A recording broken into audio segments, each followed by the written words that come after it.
Hello everybody, welcome back to the channel, and today, there's a decent amount of excitement going on. Man, I'm burpy. The release date for Sparking Zero, or Dragon Ball Z Sparking Zero, has been announced, which is super dope and exciting. If you've been with the channel for a while, you know that Dragon Ball is one of my biggest nerdisms behind, like, Legend of Zelda and Metroid. I love Dragon Ball, alright? I'm very amped for Sparking Zero, so I thought it'd be fun to do some tier lists. I was going to do a top 10 of Dragon Ball games, but it was getting harder than I thought it was going to be. I already know I'm going to have some opinions on here that if you're familiar with the Dragon Ball games or series or anything, you're going to disagree with me. But that's the point of it. These are my opinions, and as always, you're more than welcome to let me know yours in the comments. My nose is a little stuffy today. So, let's get that out of the way. I sound like a mixture of Brew Stew and Squidward, so let's just boogie. So, we're going to do games, and then we also have transformations. Starting off strong, sagas. Hear me out. That's a B. I am very aware that the game is bad, but it is the first Dragon Ball game I ever played, and I still have it on the original Xbox, and it's more of a nostalgia thing for me, but again, these are my opinions, but like, I have beaten that game so many times, it's ridiculous. It's not inherently terrible, it's just it wasn't executed greatly, and it does kind of look terrible. It looks like mud, but it's fun. I enjoy that game a lot. Xenoverse 2. I think Xenoverse 2 is S-worthy. Like, you create your own character, and that's a huge thing. I love when Dragon Ball games do that. There's not a ton that have done it, but it does it really well. And you can pick your race. If you're a Saiyan, you get a ridiculous amount of transformations. I wish that the other races got a couple more. But like got a little more love, but like the character roster is huge. Granted, there's a decent chunk of that roster that's DLC, but even with the DLC, you don't just get characters. You get more quests, you get more outfits, you get more powers. It's good. It's amazing. Battle of the Gods it's a C. It feels like it tried to fix what was wrong with sagas, but it didn't do good. Like, I have it, I still try to play it now and then. I try to go in and do it, but it's one, and this doesn't happen very often with Dragon Ball, but it's one that does not hold my attention very well. Shin Budokai. I think Shin Budokai is it's Budokai but portable, because it was on the PSP or the PS Vita. I don't remember. But it's, it's good. It's a solid entry. I like that one. I don't have much to say because I haven't played it a ton, but from what I have played, I did enjoy. Dragon Ball Z Kakarot. I think that's an S tier for me. That game is awesome. It takes a long time to get through, but I think that's a good thing. Like, if you do like all the side quests and stuff, which I usually do, then it does. And it's really, really respectful to the story. Like, it gives you all, even like the filler episodes have side missions in this. Like, you can play baseball, you can learn to drive, you can do a lot of things, and it's a lot of fun. You might not be able to learn to drive. It's been a while since I've played through the game. I am currently working on it again right now. It's really good. Ultimate Tenkaichi. I'd say that's a B. It worked kind of well. You could see what they were going for, but it wasn't like great, but it wasn't terrible. I know a lot of people have an issue with that one. I still play it occasionally, just because it's different. It definitely sets itself apart gameplay wise. I don't like the fighting mechanic, which is the main thing you want to nail in a game like this. It could have been done better. Yeah. I can't tell which Budokai Tenkaichi that one is. That's either 1 or 2. I think it's 2. we'll just say the series as a whole, because it might also be 3. I don't know which one it is. But if it's series as a whole, that's an S. The Budokai Tenkaichi series absolutely slaps. I have beaten all of them several times. They're good. The fighting is solid. The mechanics, like the movement is solid. The character lists are pretty solid for like when the games came out. It's really dope. And I mean, Sparking Zero coming up. Like, you gotta put it an S. Raging Blast 2. So, okay, we do have the first one on here as well. Raging Blast 2 is I'm gonna put it in B. I think it's good. I don't think it's bad. It's got a huge character list again for like when it came out, because you had games like Mortal Kombat and Street Fighter that like didn't inherently have huge lists, character lists, but like this one did, and it had some characters in there you don't really see in Dragon Ball games too often, which is really nice. We'll get to why it's where it's at in a minute, but it's not a bad game.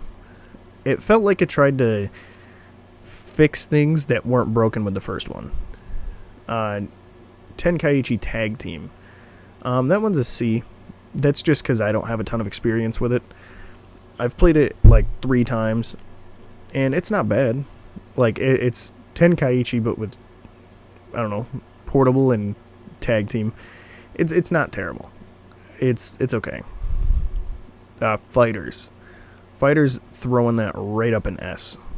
I was so pumped for that game. I still play that game actively, because that's one that, like, they brought back that classic back and forth from, like, the Budokai series and Infinite World and Burst Limit and all that. And it's just, the cartoon look of it, too, is really, really nice. I really like how that game looks. Xenoverse 1. That's a B. It's not bad. If Xenoverse 2 didn't exist, it'd probably be higher. But seeing Xenoverse 2 is a good example of fixing and improving upon, or not even necessarily fixing, but improving upon something that was already great and taking it 5 levels higher. Xenoverse, again, the first one isn't terrible, but seeing how good 2 is, you know, you start to take off those rose-colored glasses. Breakers, that's a C. I have tried a couple times. I can't really get into it. I want to try and get into it again. It's not really for me. I'm not a huge fan of those types of games. I'm sure if I played it more, I'd enjoy it, which I'll probably do. If I do that, I'd do that on a live stream. But it's okay. It's harmless. It's not for me. So I can't quite see which Game Boy game that is, so we're just going to say all the Game Boy games. Well, not all of them. There's one in there that we're just not going to talk about. And we'll give it an A. I like the Game Boy ones. I think they're a lot of fun. And, I mean, they're more, I feel like for the most part, the Game Boy ones are more adventure-based. I mean, you have, like, what is it, Super Warriors or something like that? And that one's really, like, side-scrolling fun, or battles. This one is more of, like, their adventures, and they're really fun. I do like those, so that's an A. And there's just a charm about those older games, you know. Raging Blast 1, that is an S tier for me. I love Raging Blast. Fun fact, I have 2 copies of it, because I ordered a copy of it for my PS3, but did not read the description. And when it came in the mail, it was entirely in Japanese, and you can't switch it, so I had to order it again in English. But I just keep the English one in the Japanese case because I think it's really cool. There's literally nothing different about it besides the fact that everything is in Japanese. But I really like it. So I do have 2 copies of that game. I also have 3 copies of Battle of Z because the first 2 times I bought it, they didn't work. And instead of throwing them out, I, for some reason, held on to them. So every time I want to play or try to play it again, I have to cycle through and figure out which one actually works. Burst Limit. I really, really like Burst Limit. That's one that's actually fairly new to me. I got that one last year, the year before. Played it for the first time, and I think it's a lot of fun. Like, it's fun. And you can really see that, I think it came before Budokai 3, An Infinite World, if I'm thinking correctly. Maybe not. But it just, the look of it is weirdly, it's a weird line between realistic and cartoon. And it works in a way that I can't explain. The character list is kind of small, but it's really fun. Infinite World. Infinite World is almost an S tier. It took what Budokai 3 did, and it did the same thing for Budokai 3 that Xenoverse 2 did for Xenoverse 1, where nothing needed to be fixed, but they improved upon things. Like, the combat is a lot faster. Like, for a left and right game, fighting game, it's super fast. Like, the teleporting, the movements, the blocking, the combos, like, it's ridiculously fast for a fighting game that style. The roster is really good for a fighting game like that, because usually they don't, like, the left and right games don't typically have huge rosters, but that one, especially for a PS2 game, really good roster, really good campaign. I liked the mini games that they threw in there that you had to do. Some of them got tedious, but I do enjoy that kind of thing. Just a little, like, side steps to remind you that you are playing a video game and you're not going through a story on its own. Whoa, what's that? Nick's doing a thing where he's breaking this up into 2 parts because he's tired after work and he wants to pump out videos. He wants to get videos out, but I didn't realize how long this one was gonna be. Oh man, that's crazy. What? So yeah, we're gonna break it up into 2 parts. The first part will be out today. The second part will be out Wednesday. My new work schedule is really weird, and I'm still getting used to going from, like, a part-time job of 18 hours a week to a now full-time job doing 45 to 50 hours a week. It's taking a thing, and it's not like a steady schedule. It's like 11 to 7, and then the next day 6 to 2. So I have like 2 hours before I have to go to bed when I go home from work. And like wake up long enough, whatever, it's not important. But the thing is, that's why the videos are more separated, and I've been doing more shorts lately, is to kind of fill in that gap of, like, content. And you guys seem to be enjoying the shorts, so yeah, there's that. Anyway, hope you enjoyed, hope you're having a good day. If you're watching early on, have a good rest of your day. I'll see you in the next one, and until then, Dragon Ball. Oh wait.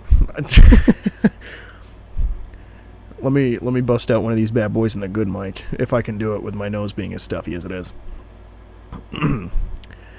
Next time on Chef Ball Z, he will be rating the Saiyan transformations and telling you which ones he thinks is the best and the worst.